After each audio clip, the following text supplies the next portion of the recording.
Restaurant Morning Show. we go. With Adam and Joe. How are you? You like how that kind of just flows and rhymes? Yeah, it feels very natural, doesn't it? All right, yeah. It feels very natural. So, how are you? Good. Good. Adam Barringer, Joe Bates. Welcome. Welcome. Industry veterans. Okay. We have a lot of years under our belt. Yeah. Well, you don't get this gray hair for not being around for a while. That's true. You know?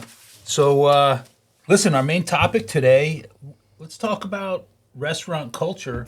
But before we get into that, we got a couple of headlines to talk about as it relates to the restaurant industry. Yeah, there's a couple that I thought I would touch on. The top of the news, probably, and for not a great reason, has been this E. coli breakout with McDonald's. And as tragic as it is, there's been one life lost, 50 reported sick. I thought it was up to about 76 now. Okay. Yeah. I stand corrected. Okay. All right. Listen. The mostly in Nebraska, Colorado area, but they were able to, within days, pinpoint it to just the onions on just the quarter pounder from a specific farm called Taylor Farms. Right. So the technology and the tracking that's capable nowadays, it hit Chi-Chi's probably 20 years ago, and 30 years ago, I think, was Jack in the Box, or vice versa. Sure. And so for them to be able to track that down as quickly, but I thought was pretty powerful, even though one life lost. But I was told it affected a fifth of their restaurants. Right. And they took the quarter pounder. They took the quarter pounder off the menu. I just read that it is now back on the menu. Yes. But it's but I think that affects the whole industry. It does. I think McDonald's, So Napa, any industry, people are hesitant. I mean, at the very least, let's not make our guests ill. Right. There's poor service and there's poor food sometimes, but at the very minimum, the hierarchy of needs, Maslow's hierarchy of needs. The very basic is safety. So yes. So that's been a topic of news. And what else do you have? And then I was just listening to how these GLP drugs, Ozempic, Wegovy, and there's several out there, I guess, are affecting how America is dining and frequency of dining, their meal types. So it's a smaller mix. They might be splitting more options. Right. The portion sizes are different. And in fact, what brought it up was Smoothie King. It now has a GLP specific menu with 4 or 5 items that are high protein, because I guess the people on these drugs are maybe not getting enough protein.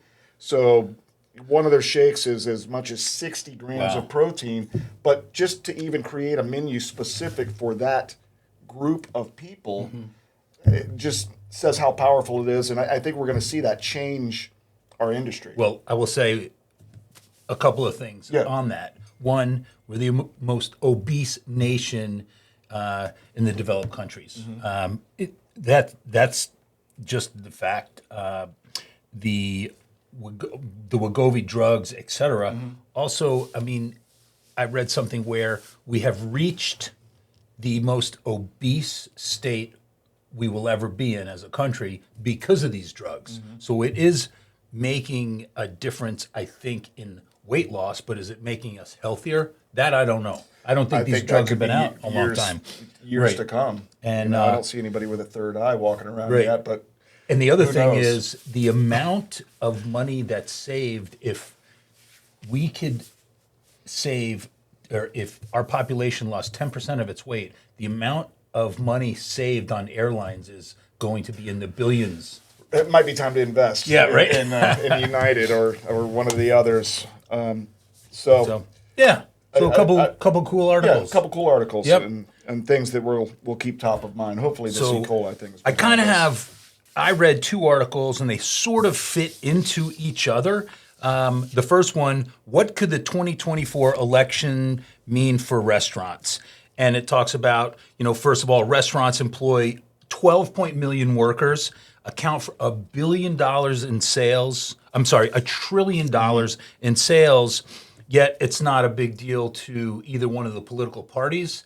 And therefore, the National Restaurant Association will not endorse either party's candidate for the presidential election. Now, I want to say the Republican Party Trump mentioned, we will eliminate taxes on tips for millions of restaurant and hospitality workers. That's pretty cool. Right. That's something he could do. Then the Democrat Party platform is restaurant revitalization fund and the PPP protection. My thought is the Democrats are in power now, and there's still so much money in the ERTC program that hasn't been distributed. Yeah. Yet we could give plenty of money to frickin' the migrants and the migrant crisis and not building a wall, and we can give so much money to Ukraine and Israel.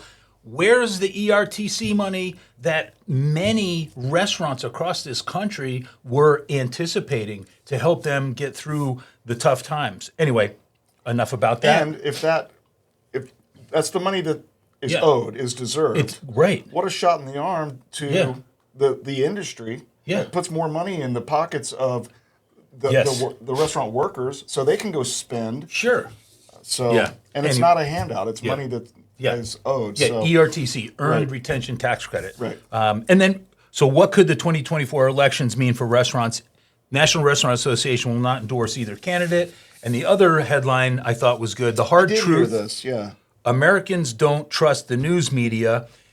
And it talks about the Washington Post did not endorse either candidate.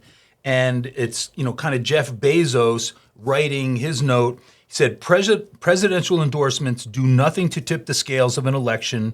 No undecided voters in Pennsylvania are going to say, I'm going with newspaper A's endorsement. None. I think it did 57 But no, it's saying ago. that, but the beginning of this article, it said that there's less trust in the media today than there is in Congress. Yeah. And it's true. And this article further goes on to say that, let me finish that. What presidential endorsements actually do is create a perception of bias. And then they go on to say that they need to build trust because people are getting their facts from unverified podcast sources. we often mix facts with fiction. No, mix not facts on purpose. with really good. Not on purpose. We don't. So some good industry that's news. Interesting, and I think another big paper on the West Coast did the same thing. I think there was LA Times, and they chose not to endorse anyone. And in the past, I think that it's a powerful statement. I think, and they're both sort of again liberal-leaning media outlets. So anyway, what's that say about? Yeah. I know. They'll just be like, "Oh, we're going to stand in the corner." We're now. What's that say? It says that they don't have trust in who they have been supporting for many, many years. So the main topic is culture, and I bring that up because I think it's one of those things in a restaurant you can't touch it, you can't feel it, but when you walk into a restaurant that is operating at a high level, you notice from the time that you walk in, you can notice the hostess, you can notice the bartenders, you'll notice the servers. They're all kind of working, and you know that sort of symphony of how they operate, and you just get a good feel for that restaurant. Right. And the opposite side of that is you can go into a restaurant where they're distracted and their heads down and they're on their cell phones on their faces, and they really want to be there, and that's culture as well. And you can feel it. You can feel that when you walk into a restaurant. And I've felt it before and walked out. Yeah. Yep. But it's important.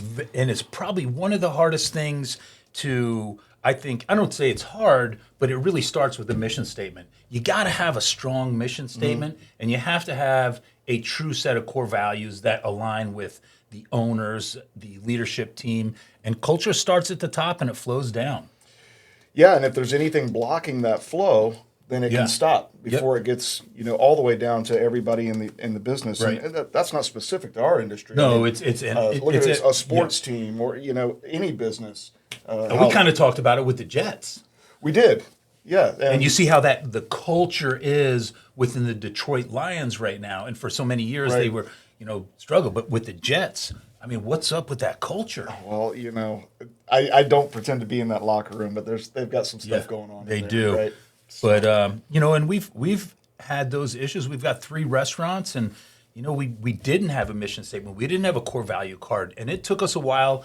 you and I, our leadership Yeah. team, to develop that and to really instill those values in our team. And we need to reinforce that every day.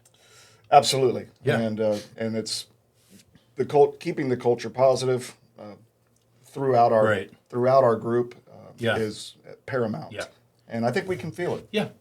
And I think the actionable tip of the day Okay. for restaurateurs that are listening to this is you have to have a strong mission statement. You have to have a core value card. You need to make sure that everyone on your team knows what that mission is. They have to understand the vision. Yes. And it gives them a purpose. It does. Right? Without Yeah. a purpose, they're just going to work. And it needs to be part of your marketing, part of your branding, part of your hiring material. That mission statement needs to be out there where potential employees will look at that and say, I believe in that mission statement. I would like to work for that company. Or in the marketing part of it, it's like, that's the place I want to go. Right. And people, if you're having high turnover, if you can't get the right people in your building, then you need to look in the mirror. Look in the mirror, Because your 'cause culture is probably not right. Right. Yep. And Yeah. because there's good people out there. Sure. But people quit people. Yeah. People don't quit jobs. That's right. They quit people.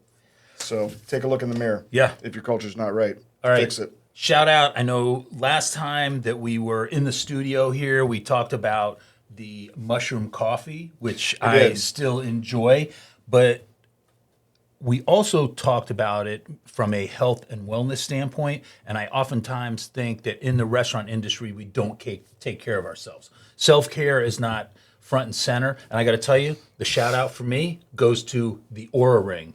This thing is awesome. It tracks your heart rate. Then when you sleep, it really tracks your sleep. And that's what it's used for. Tells you how well you slept. Tells you You've your woke up a readiness few score. mornings where you wish it wasn't talking to you. Yeah, that's after. I can tell you the amount of alcohol or wine that I drink certainly affects how well I Sure. sleep, and it affects the readiness score. But it's just it's a great reminder, and I just think it's a really cool I'm product. seeing more and more of them. Yeah, And you've had yours for a long time. probably 4 years Yeah, now okay. when it first came out. So it might be I might have to check it out. your Not a big ring guy. Christmas Christmas gift. Okay, all right, or a ring. Yeah. I don't need something telling me I'm not sleeping well.